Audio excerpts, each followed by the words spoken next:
Hello and welcome to the Travel Republic Beach Holiday Book Club web chat. We're streaming live and we're getting you ready for your summer holidays, talking all about your favourite beach reads. Sounds like bliss. If you'd like to join in, feel free to send in your questions on Twitter or Facebook, making sure to use the hashtag Beach Holiday Book Club or through the question box which you'll see just underneath your screen. I'm Vicky Lech, and with me to discuss the joys of reading on holiday, I have Isabel Broom, Paul Thornton and Corinne Sweet. Welcome to all of you. Thank you very much for being here. This is going to be such a blissful thing to talk about. Holidays and reading, two of my favourite things for sure. But Corinne, let's start with you. What do you think it is about a holiday that inspires us to pick up a book? I think it's the big escape, it's relaxation, and it's that wonderful fat book that you can take with you and finally get round to reading. Loads of us have got books that we've always wanted to read or were burning to read. It helps you go to a different place in your head. You learn about something you don't know about. You get excited, you cry, you laugh, you have a good time. And I think also if you go to a country, you might read a book about the country that you're in, and that's very exciting as well. Yeah, I wonder, it is that it feels quite indulgent, doesn't it, to sit down and just dedicate that hour or two, or Isabel, you were saying earlier, 9 hours to a book. But you're on holiday and anything goes on holiday. So you can actually do that. What's the benefits of reading? I know it expands the mind and that's a huge benefit, but Corinne, what are the benefits other than that to reading a book? Well, as you were saying, we're very time poor. We never get the luxury of reading anymore because we're on the hoof with our phones, our gadgets running around. So to sink into a book is to relax, to go to another place, to get that wonderful sense of being with yourself with a book, which is actually very enriching psychologically. And you learn about something, you keep your brain cells ticking over, so as you get older it's a really good thing to do. And you learn about something and you'll go on a different experience even as you are somewhere on holiday. I have to say, I really enjoy when I go away with my in-laws, which we do regularly. I love that my sister-in-law and my mother-in-law and I will all just pass a book between the three of us. So you're sharing a holiday and you're sharing these memories and these moments, but then we all end up reading the same book. So it's another experience we can share. Yes, and my daughter always reads all the books by day 2 and then she starts reading everybody else's books. But as you say, then you've got something to talk about. So in the evening when you go out for a meal, if you've all passed the books around, you can all say, oh, well, what do you think about that? Whether it's a Dan Brown or whether it's a Sophie Kinsella or whatever it is, you're all actually reading the same thing. And if you haven't got the TV, it's a great thing that you have in common. Yeah, absolutely. It's also a great way to just avoid having to do childcare if you're my father-in-law, because he will sit for sometimes up to 9 hours just reading his book on his own, but having a lovely time. He's having a lovely time. Paul, what type of books do you think people are reading on holiday at the moment? I think you get a good clue when you're at the airport if you have a look at the bookshops. I'm time poverty, like I was saying, a lot of us are, and often I can only really pick up a book when I'm waiting for the flight after I've gone through, and you see a lot of biographies, a lot of things like true crime, that kind of thing, some trashy novels as well as some more highbrow books. I tend to head for the biographies myself. Short books such as Alan Clark Diaries, which I read recently, which are very funny. You can sort of literally read a couple of pages, pop it down, jump in the pool, go for a swim, pick it up again. So I don't sit and read for 9 hours. I haven't got really the a time span for doing that. But you know, you'll get a good clue from that, and great bargains to be had as well. So you can really stock up on your books when you're at the airport. You see some good multi-buy opportunities. So really, there's really something for all people. Even if you haven't had time to pop to your local bookshop before you head off to the airport, there's often a really good choice there, and you'll really should find something, I think, for all tastes, and lots of good choices for children as well. Oh, absolutely. I just adore looking at children books. They're incredible.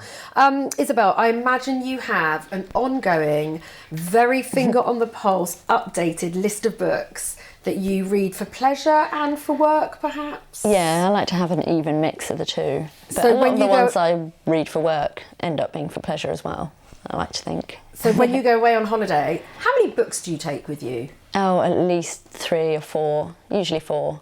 And then I'm usually with my best friend, so we can swap as well. It was her that got me into Jo Nesbø, so I'm very grateful for that. So what type of stories do you read? What type of books do you read? I actually read a great one this year in Sri Lanka by Sabine Durant called Lie With Me, and it's set on a small Greek island, a fictitious small Greek island, but it's also this kind of shifty mystery, and the central character is quite unsavoury, but despite being unsavoury, he's absolutely compulsive. You're just drawn to this man, and it was such the perfect mix for me because you had that mystery strand and the kind of escapist, and it was just, I was just like, it was intoxicating. It was really, really good. So that for me is perfection.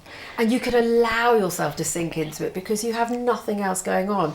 The sounds of the ocean. All you have to really worry about is your sun cream and Yeah. having a nice drink at some point. But other than that, you can just get lost in this world. What type of world do you like to get lost in on holiday? The Secret History by Donna Tartt, which my daughter had said to me, you must read this book. And I knew it was a big fat book. And it was so wonderful because it's a mystery, it's a psychological drama, it's wonderful literature. And of course, then I read The Goldfinch because once you've read one, I tend to like to read everything by a writer. You can read sad books if you want to read a sad book, but I think on the whole people like to read, and I like to read something that's either uplifting or historical or biographical. You know, I think a range. I think on holiday, on the whole, you don't want to read something too grim and gruesome, but then people will read Sebastian Faulks or something like that because you do. I think it's a good time you can catch up on cultures. Some people read the whole of Dickens, some people read Shakespeare because you've got them on your Kindle or something. So I think it's a good thing to catch up on something that you wish you'd read. I reread To Kill a Mockingbird recently. My daughter was doing it for GCSE, and that was great, you know, to revisit. I saw that lots of people like reading Cider with Rosie. It's quite popular on the top 10 list. It's right next to my husband's bed at the moment. Well, it's interesting because Laurie Lee wrote other books as well, but that has a sort of wonderful summary, rite of passage feel to it. And how wonderful. I've just reread The Heart is a Lonely Hunter by Carson McCullough, which came out in the 40s, and I've just reread it in my book group. And so to take a good fat juicy book that you think, oh, I must get round to that, or not necessarily Crime and Punishment, but something uplifting, emotional, spiritual, fascinating, and a good read. You've mentioned quite a few different genres. Do you think it reflects on us and our personalities, or perhaps the type of emotions that we're happy to feel on holiday? Yes, I think there's a gender divide. I Yes. think a lot of men will head off into Dan Brown. You know, that's not to say women won't read Dan Brown, but you know, I think women love Sophie Kinsella and stuff like that. I think we do tend to choose stuff that we want to feel good with. And I think a holiday is about relaxing and feeling good. You won't necessarily read Crime and Punishment or War and Peace, but you might if it's something that you haven't ever really got round to. Do you think, Isabel, we choose things that we wouldn't necessarily choose in day-to-day life? And do you think our tastes have changed over the years? Definitely. I think there's a big trend now. A lot of people are using ebooks, and there's always some sort of price promo. So I think people will actually try something new because it's cost them 99p. And then when they go on holiday, they might catch up on all these things that they've got stored on their Kindle, which is great. But I think people also, like you say, you save those books for your holiday because you know you can give it that extra time. Like, I mean, I haven't read The Goldfinch yet, but I want to, and it's one of those. And The Miniaturist I haven't read, which is awful, but I've got it sitting there, and I keep thinking, when I've got a nice beach holiday, that's the one I'll read. And I think, yeah, you have a different, it's almost like just a different level of enrichment from a book you read on holiday. So it's so important to get it right. Of course, on Kindles, lots of women have got 50 Shades of Grey. Well, yeah. Yes. Tucked away. It's There is interesting. that. I was on holiday last year. Where was I in Bali? Name drop. But the hotel happened to have a fantastic library, because most hotels will have a library or a quiet room, and guests are encouraged to leave books if they're finished with them, or you can do book swap, and normally it's fine to take a book if you leave a book, and apparently 50 Shades of Grey is one of the most common books that you can find, because when it came out everyone had jumped a copy on it, and so you'll often find a 50 Shades of Grey copy. But don't panic, because if you're in a reasonably good hotel, they will have a library somewhere where they keep the games room. Yeah, usually people where you like find reading it on a Kindle because nobody can see the cover. Yeah. I think that's one of those interesting things. But the girl with the dragon tattoo as well. There was a trilogy, and that was a great read. The third book wasn't as great as the first one or the second one, but again, that was very popular, and I think that's a great holiday read because it's a psychological thriller. It's set in Sweden. It's very different. And I think if you haven't got round to it, that's a great... But I think the 50 Shades is often quite shady. You've got your shades on, your hat. You're sitting in the shade with your shades. And then you go for your afternoon nap. Be loud and proud. I think be loud and proud. I think 50 Shades fine. It's when you're caught with like the third book in down as you go, then you start thinking, oh, I'm a bit ashamed of this. You could have a Jackie Collins novel out there, and if it's you recognise with it. No, it is fun. I have read a few Jackie Collins novels, I have to admit, and they're very funny. They're fantastic. With ludicrous characters. Exactly. But on a serious note, it is also fun to have fun with a book like that. And 50 Shades is exactly one of those moments I will never forget when my sister-in-law had read it, one of these book shares on holiday, then I read it, going on the whole time, and then passing that on to my mother-in-law. I was just watching her reading this book. And there were moments where she was just popping her head up, kind of, woof, matey. She says that quite a lot. And it was just so fun, and it gave us so many laughs. Again, sharing that experience together. It was really hysterical. Yes, a step up from Jilly Cooper, which is what we shared around as teenagers, and my sisters and I, and my mum. Oh, we were more Judy Blume. Oh, forever. Although I think Jilly Cooper's a better writer, sadly, but more crafted. Yes, you think Judy's better than Jilly? Definitely. I mean, Jilly's one of my faves. Her characterisation is just through the roof. No, that's I've what never I mean. read I it. think Jilly Cooper's better. Oh, good. Oh, thank God. Definitely. I thought you were Judy over Jilly then. No, not at all. Going to have to leave. Not at all. no, it was Julie.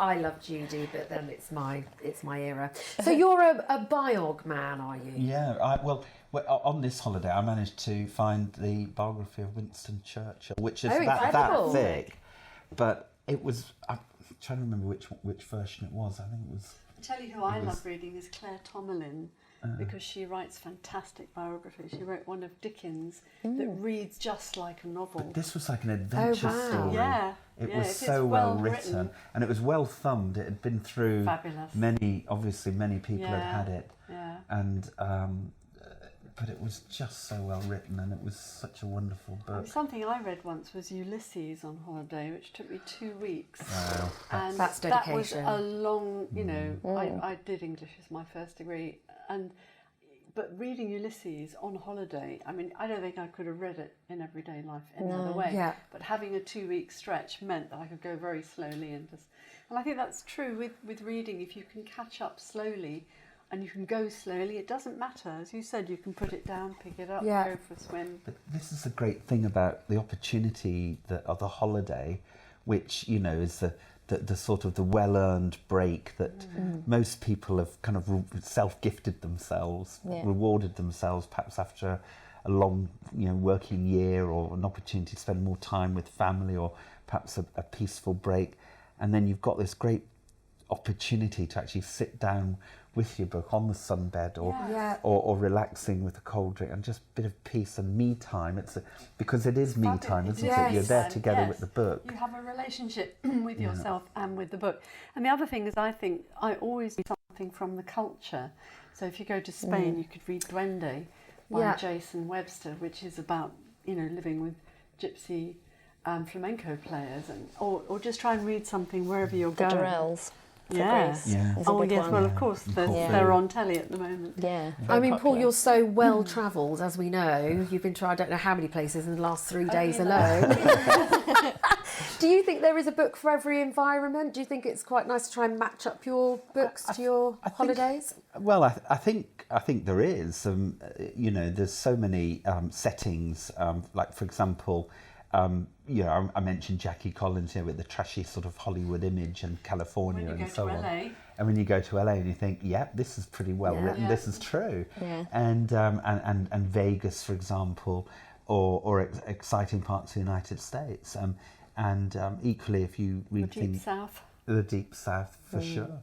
So it gives you that additional flavour, that additional overlay that you're experiencing. Or if you've, you know, if you've had the chance to maybe have read that book before, and then you actually go to the places that you've read about in the past, it brings it to life then. It was always quite exciting, isn't it? Yes. I remember that street name, I remember. Yeah. And I would say also, we've talked a lot about fiction so far, but there's a lot of non-fiction that's fantastic. I mean, as you were saying about biographies, but I think there's a lot of great stories that you can read that either is about the history, or you can read sort of travel books. I always take a travel book with me, and I love to know, you know, where am I, what's happened, and they can lead you into all sorts of different things. So I think we shouldn't be sniffy about fiction over non-fiction. I think both sit side by side as a jolly good read. You get so much more out of a holiday, especially something like a city break, if you do your research and just take that next level, rather than going to all the tourist places. Just try and delve a bit deeper. Yeah. Find what makes it special. I'm smiling because I'm thinking I'm going to Norfolk this year. What will I read in Norfolk? I'll put some thought into that. Where are people going other than Norfolk this year? Well, the staycation is obviously still very popular. You know, there's so much of the United Kingdom that's so beautiful, and I know people who've never been to Scotland, for example, and they're missing out. You go to Greece terrible. every year. Every year. I do go to Greece every year. Greece, but I mean, this year, you know, I mean, Spain is still the number one destination for people going abroad. Mallorca in particular. And the Canary Islands. But Greece has really come back this year, very, very popular, because I think it's because it's a more affordable option to Spain. It's so amazing. Greece is one of these places that I think so many people fall in love with. So it's really come back very strongly this year for Travel Republic. And then long haul, Dubai has proved really popular, because I think there's so many flights now to Dubai. You can go Dubai direct from virtually all the major airports in the UK. Don't have to change planes, that's all direct. And going beyond Dubai, we were talking about Sri Lanka. You can go to Sri Lanka very reasonably priced now. Just don't drink the water. Just don't drink the water. You have to be, I mean, you have to be. In some countries, you have to be careful about the water. And you know, my advice is drink bottled water, and if it's not available, drink soft drinks from a tin. That's and avoid ice. But staycations for certain cottages, for example, still, you know, very, very popular choice. But my choice this year is going to be Antigua in the Caribbean, which Lovely. is lovely. Shirley Heights, I think. Yeah, Shirley Heights, which overlooks English Harbour. Beautiful destination. Do you already have the book locked in? I haven't thought about a book yet, but I imagine it will be a biography. I'm particularly keen on reading Barack Obama's biography now that he's no longer president, and I haven't read about him, but it's very interesting individual, Very nice. and I'm looking forward to reading about him. Yeah, I'd like that one. Let's move on to you guys. Thank you very much for your questions. We've got loads. We'll start with you, Harry. Thanks, Harry. He says, biggest book releases to look out for this summer. Who wants to tackle that one? I will. Yeah. It's actually already out, but Paula Hawking's new book, Into the Water, is just, I mean, it's selling gazillions on my list already, and it is quite different to A Girl on the Train, but it's got a sort of supernatural element. There's lots of different characters in there, and I think Paula's just great, and she would tick the box for kind of mystery, good characters, and all that kind of thing. Plus, it's the book that everybody's talking about at the moment, so well worth getting that one. Exciting. We've got Daniel. Thanks, Daniel. He says, where is the best place to escape this year to read? Best place to escape to read? Well, somewhere probably quiet. If you want to just read, I would probably, depends on your budget. If you want to go somewhere that's not too far, I would suggest probably the Algarve. It depends where you live in the UK, but there's flights from virtually every airport down to Portugal, and very reasonably priced apartments right the way along the Algarve. Or if you want to go long haul, as I say, somewhere such as Dubai, which is somewhere a bit different. I've just come back from Dubai. I can strongly recommend it. Very interesting place. I loved it. Good brunches. Brunch on a Friday is a must. Yes, lovely. Thank you very much. Sarah, hi Sarah. Sarah says, heading on a long haul flight soon and quite nervous. Can you recommend a good book to get stuck into to take my mind off the flight? Perhaps that's you. I wrote a book called The Mindfulness Journal, which you could read, which is all Yes. about how to stay mindful when you're feeling stressed. So that could be a good thing. I would read a nice big juicy fat biography rather like Paul. I think actually reading something like, Dickens or something inspiring. Could read the life of, who else could we suggest? Something nice and just soothing and relaxing and beautifully written. Something that's going to take you out of that scenario and somewhere else. Something quite calm. I would say The Yeah. Secret History is great because it's a really gripping read.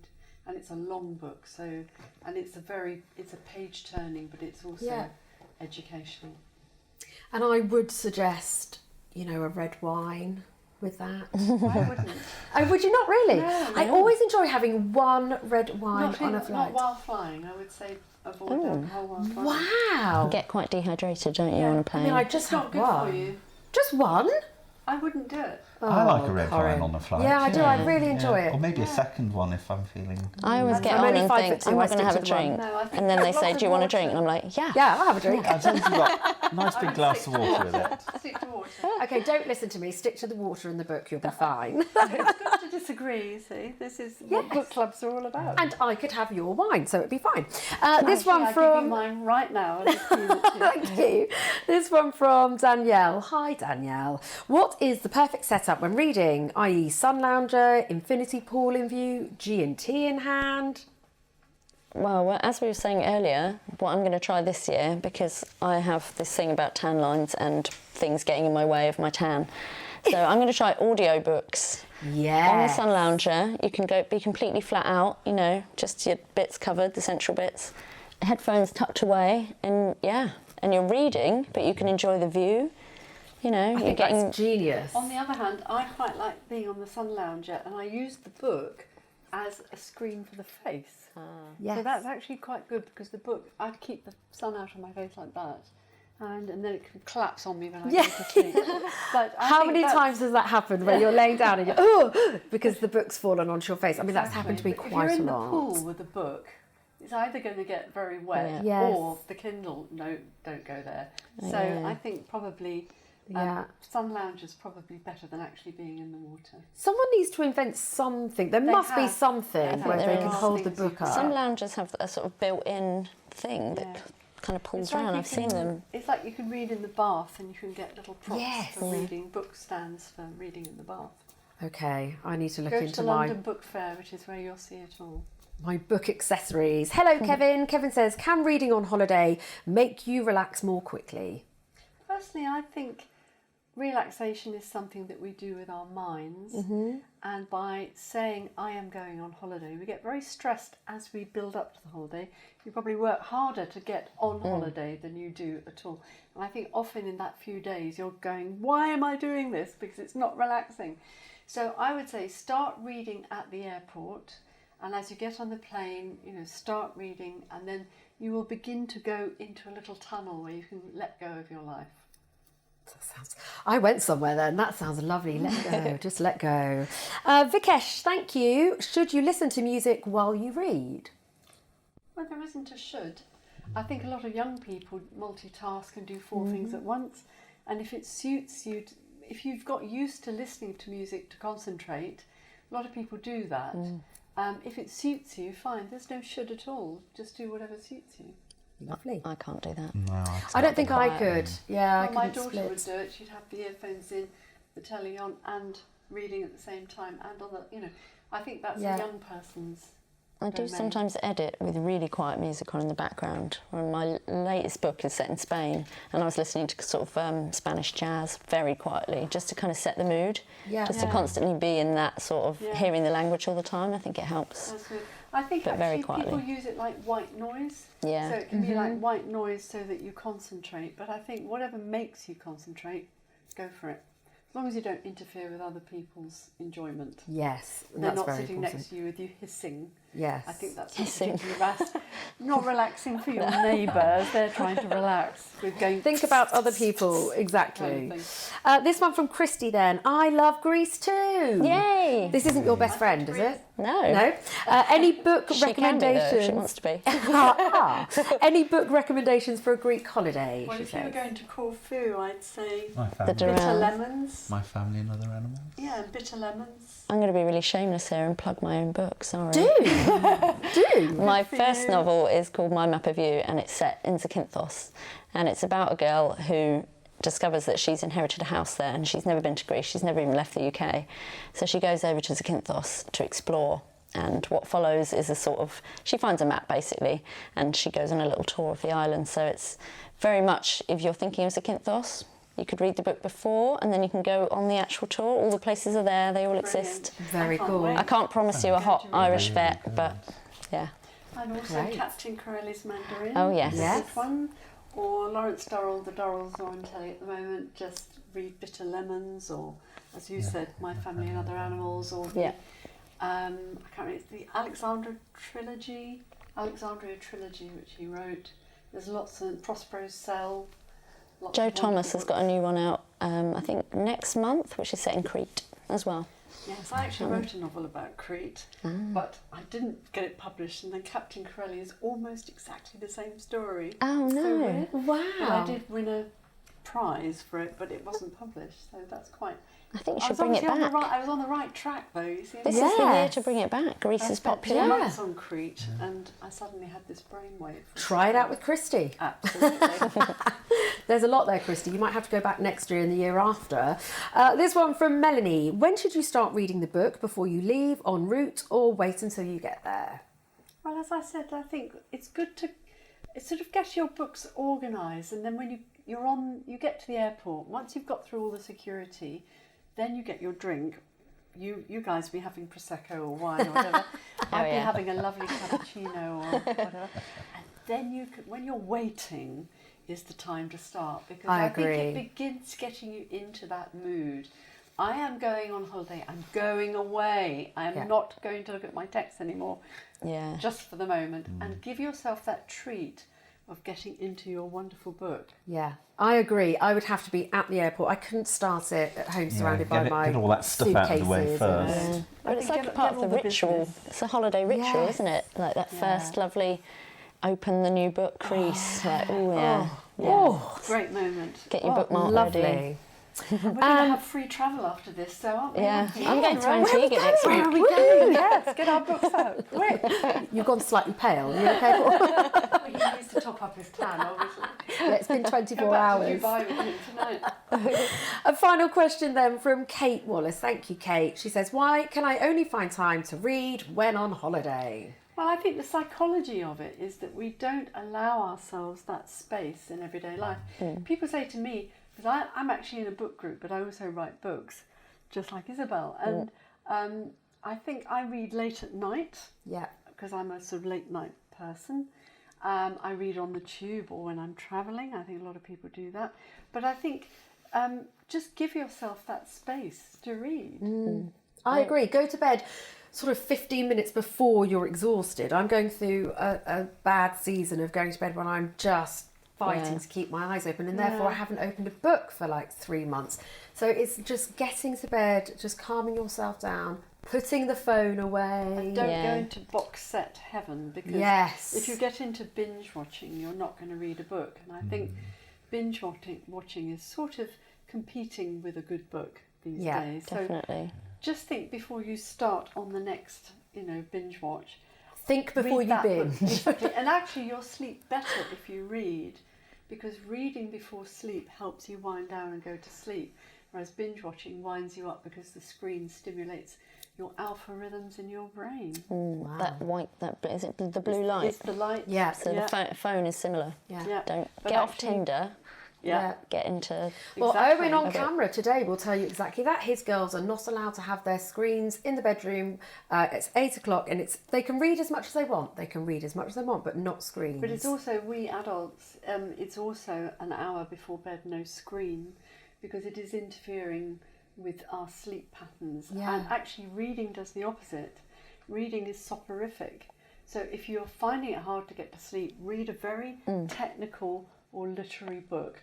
Pick up a complex book, start reading it, and you'll be drooling on the pillow in 10 minutes. War and Peace, page 1. Yes. You'll be Or out for the count. Dostoevsky's Crime and Punishment, you'll be going, you'll just be off.